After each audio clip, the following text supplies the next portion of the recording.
Hello, everybody. Saigancat here with your weekly Quester's Rest. Yesterday, I completed this game.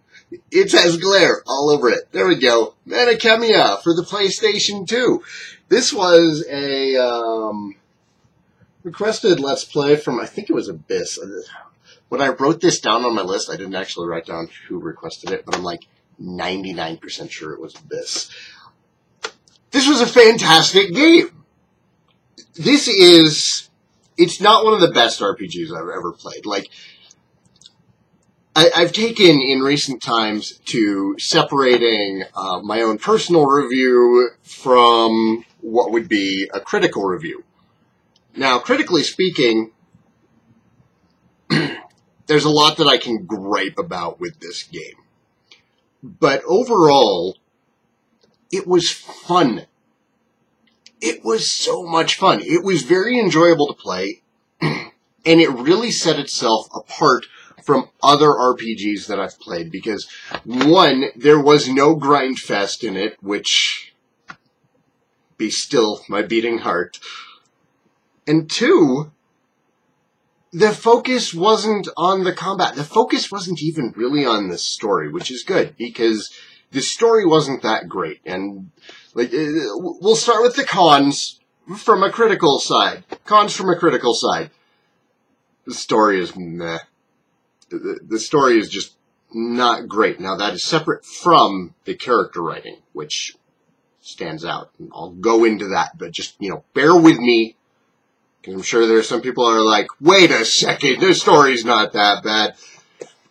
It's very tropey, especially in Chapter 12. I was not a fan of Chapter 12, except for the very end. Like, the final boss encounter was good.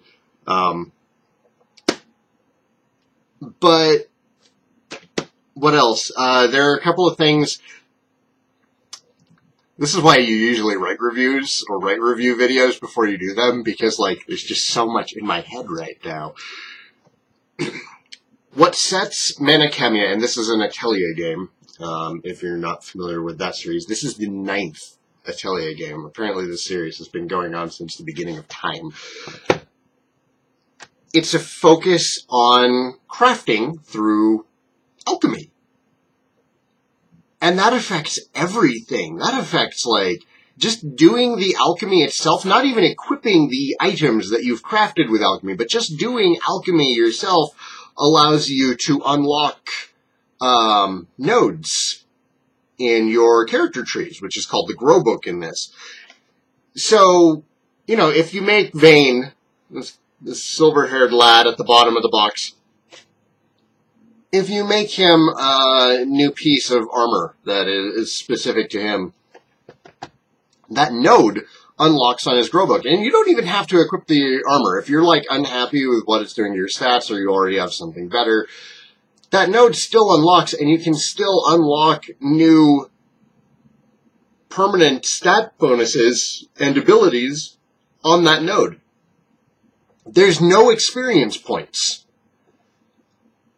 Virtually all of your stat increases and skills that you learn are going to be done through alchemy. Just having done it and adding it to the skill book.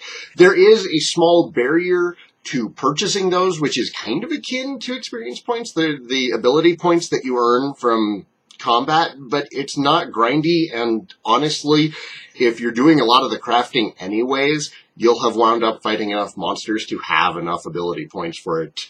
And even if you don't, there's plenty of other ways in the game to speed up gaining those ability points. It has been a long time since I can say, I played the crap out of that game. I played the crap out of this game.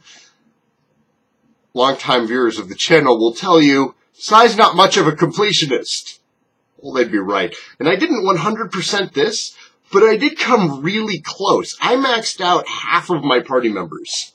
I can't remember the last time I've done that. I mean, maybe Disgaea 1? like back when it first came out on the PSP. I think that might have been the last one. I didn't even hit level 200 in Phantasy Star Online, which was my favorite RPG of all time until running into the Souls series. Favorite game of all time until running into the Souls series, which, by the way, it's still a tie between Demons and Dark one. So, yeah, it is executed so differently from any other RPG I've ever played, and everyone in chat while I was playing this has promised me that the rest of the Atelier series is very similar in its focus on alchemy as a way of progressing your characters. So I am excited to play the other ones. I am going to be looking for a copy of Khemia 2. It's moderately expensive. It's like $75, complete in box, which, I mean, for a PlayStation 2 game, that's pretty valuable. It won't be the most expensive PlayStation 2 game in my collection. That goes to .hack Quarantine, which, for whatever reason, exploded in price. But yeah, I'm definitely going to be going back and playing more of this series, starting with Khemia 2. I don't know if I'm going to continue doing them in order, but after Khemia 2, I might just jump over to whatever the newest one is, Fierce, I think. If you are a fan of JRPGs and you have not played anything in the Atelier series, I highly suggest trying it out. This is probably a decent enough one to start with, although, let's get back to my complaints. For a game that is so focused on crafting, you would think that the encyclopedia in the game would tell you, there's no dedicated bestiary in any useful sort of manner. You want to be able to say, you want to be able to cross-reference things in a game that is so focused on finding things. When you play this, you are going to wind up using a guide, or you're going to tear your hair out. Or you're just a better person than me. I don't know. Tell me in the comments. I'm sure you will. I keep patting it because I love it, but it's also occasionally a naughty child. You just want to pat it on the head and be like, I love you so much!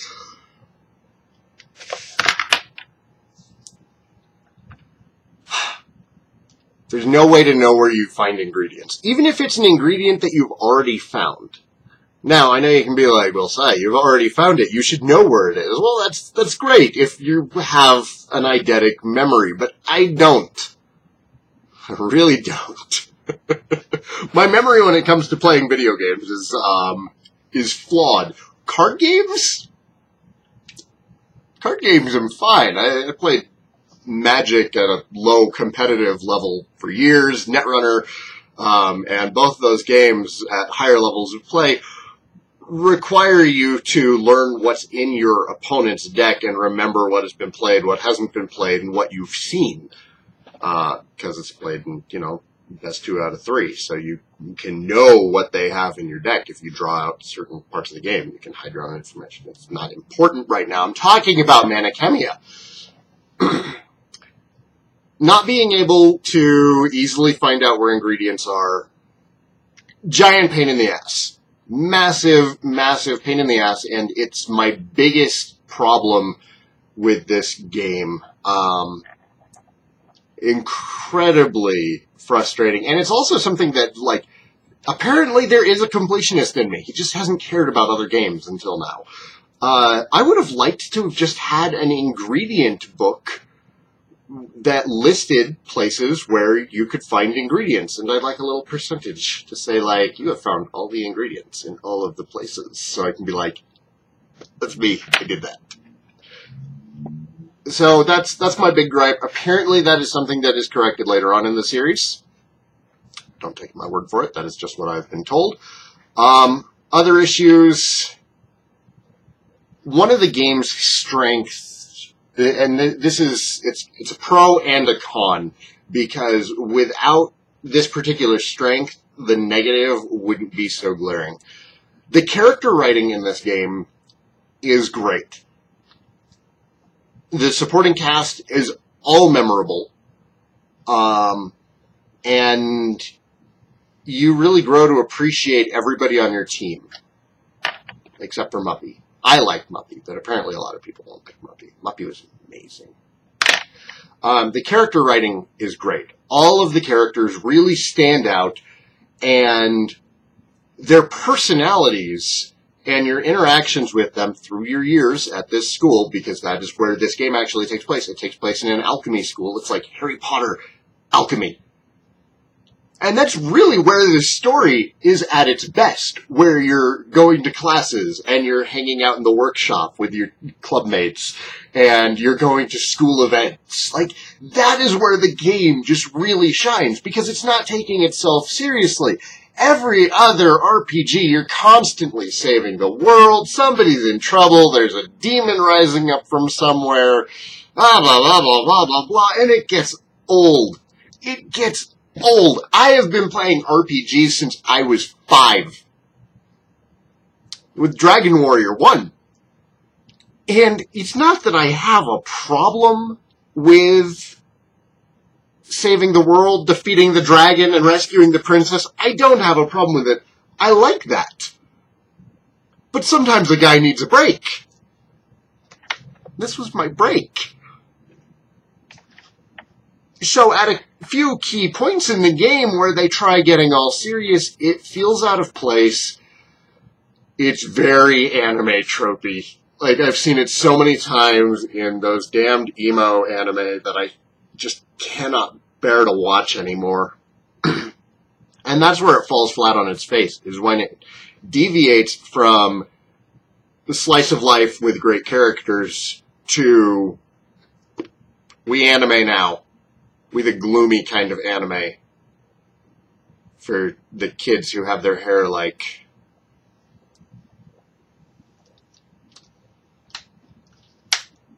that. This is what the writers look like. I can't leave it like this. So, yeah, when this story gets all serious, it just it feels like a mark against the rest of the game, because I am enjoying, going to school festivals and, senpai Flay's antics and the slowly growing romance between Nikki and Vane. And that's another thing, is this game actually does a really good job of giving you different endings. It never, it doesn't give you the stupid binary choice that so many other games give you. Mass Effect 3! The ending is based on who you grew closest to. Based on your free time at school. You get free time at school. You get more free time, depending on how good your grades are. And you can spend that free time hanging out with your friends. And who you spend the most time with affects the ending.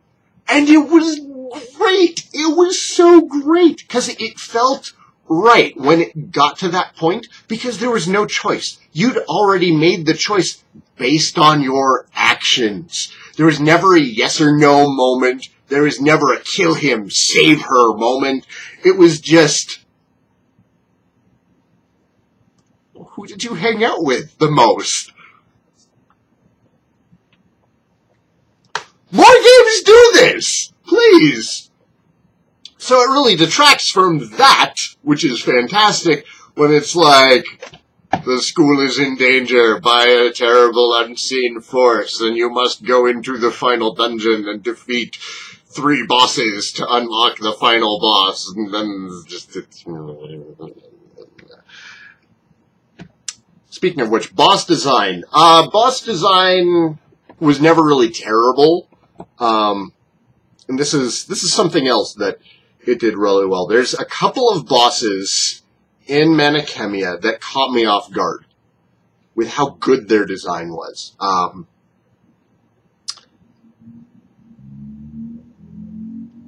I like to think that I have a good opinion about how bosses are designed. Very often, I think that there's a major issue with JRPGs in particular, and that's that difficulty is very, very often directly related to how much you have done grinding. Be it for gear, be it for just flat stats. JRPGs are usually only as hard as the amount of time that you put into them. Anybody can grind in Dragon Quest VII as soon as you get Dharma Temple and get all the jobs in the world, and then the rest of the game is a cakewalk. If you don't do that, though, the game gets pretty freaking challenging, right? And I don't think that the developers really had one way or another in mind for how people are going to play.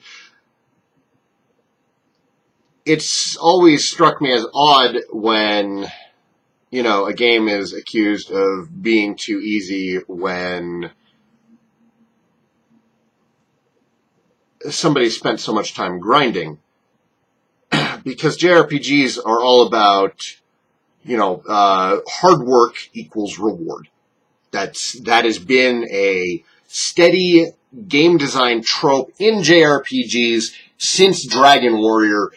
Yuji Horii is on record stating something about how, you know, if you work hard, you are rewarded. And that's one of the reasons why Dragon Warrior 1 is so grind heavy, was because you wanted to feel rewarded for, oh god, I got wrecked by the green dragon when I tried to rescue the princess. Maybe I shouldn't have gone in there at level 6. I wouldn't be over there at level 6. Level 7, like bare minimum. Give me sleep. So it's a problem in a lot of RPGs where you have a boss, and, I mean, you can't deny it. 99% of JRPG bosses are nothing more than stat checks. And there's definitely a couple in here who just exist to make sure that, you know, you've been doing your alchemy. But there were a couple that were really, really well designed. The Glass Dragon, which killed me 2, maybe 3 times before I figured out what I was supposed to do. It was a good mechanic. It was a really, really good mechanic. And looking back, it makes sense, but it's not something that every player is going to figure out their first try. I mean, some of you might have, and, you know, good for you. Brag about it in the comments below. I didn't. But figuring out the trick to a boss really, it makes it more rewarding when the boss goes from kicking your ass to you have control of the situation and you no longer feel like you're going to lose. And then there were a couple of bosses that I feel had a trick to them and I hadn't figured it out yet, and it wound up being a really close fight, and that was exciting too. So yeah, the boss design in Khemia, well, most of the bosses were your typical JRPG bosses. There were a couple that really, really stood out, and I really liked them. So yeah, the negative points are the story, and that's separate from the slice of life storytelling experience. I'm talking about the JRPG emotional main character with memory loss. Oh man, story. But yeah, when the game is just not taking itself seriously, it's at its best. When it does take itself seriously, it falls flat on its face. There's a couple of moments that are okay. Not having any kind of ingredient book or telling you where to find things is a pain in the ass. And then my third issue, and this is probably the worst one. This is my ring finger. I'm not flipping you off. My third issue is that the translation is not quality. This was PlayStation 2 era. This is Nipponichi Software America published.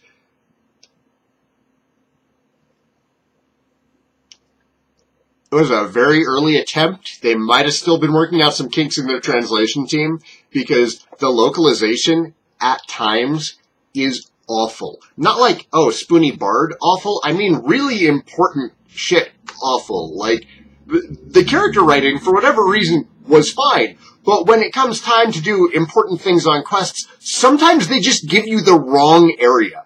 Like, it'll say one area here, it'll say another area here. It's got this weird issue, because you get your jobs from it's a quest board.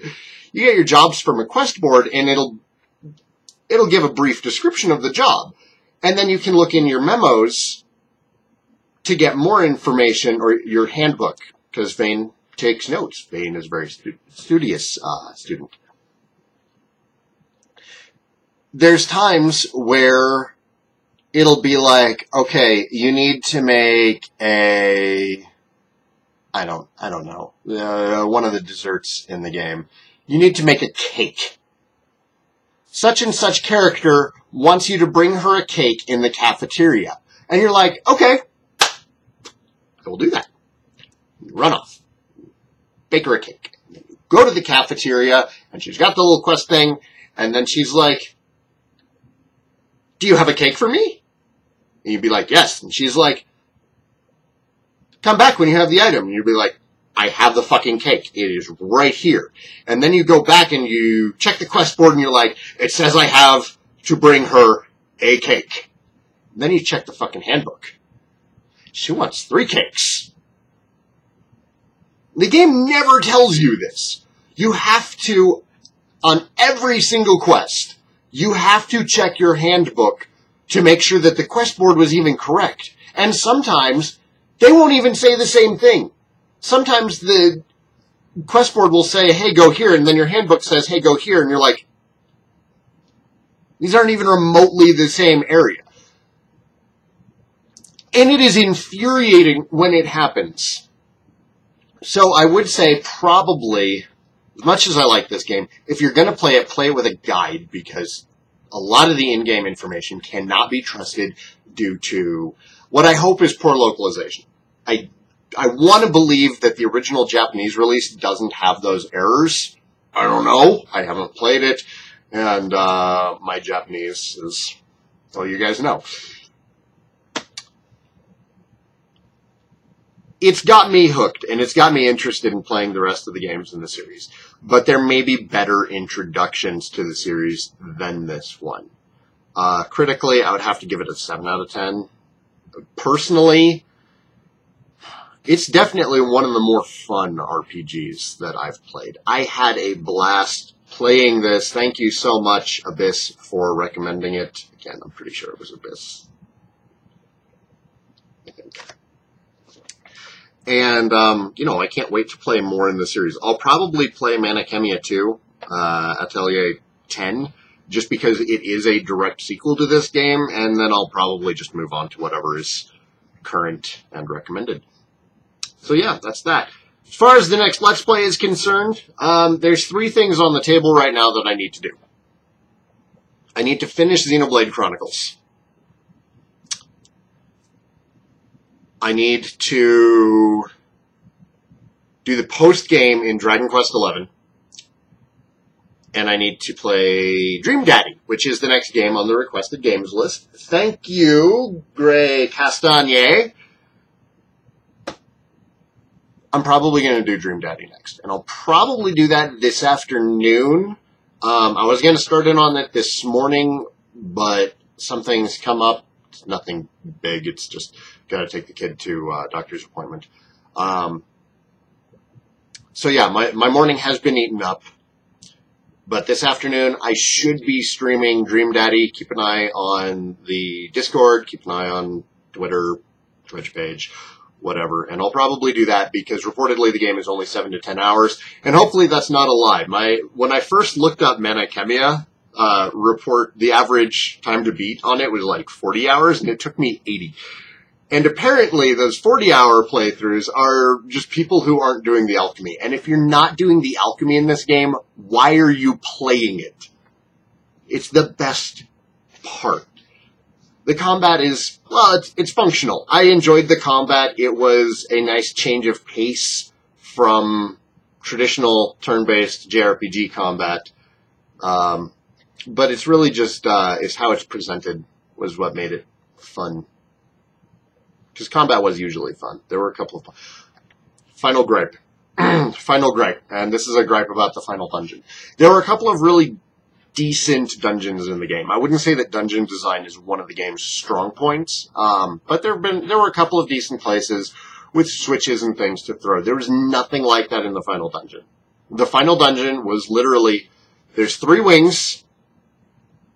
that are virtually straight lines, a boss at the end of each of those wings, and then you get to go into the final wing, which is nothing more than an incredibly long road, narrow corridors, tons of monsters, and since it's narrow corridors, it's very hard to avoid encountering them. And it just goes on and on. It's like an hour of back-to-back encounters. There's virtually no exploring, and there's no puzzles at all. It is one of the worst final dungeons I have ever seen. But overall, yeah, I loved the crap out of this game. Complaints aside. So, that is today's Quester's Rest. Wow, and a Mana Khemia review. Thank you for watching, everybody, and I hope to see you this afternoon for some Dream Daddy, the visual novel about being a gay single father with a daughter and hoping to find the man of your dreams. Your Dream Daddy. Apparently it's good. I'm keeping an open mind. See you all later. Take care.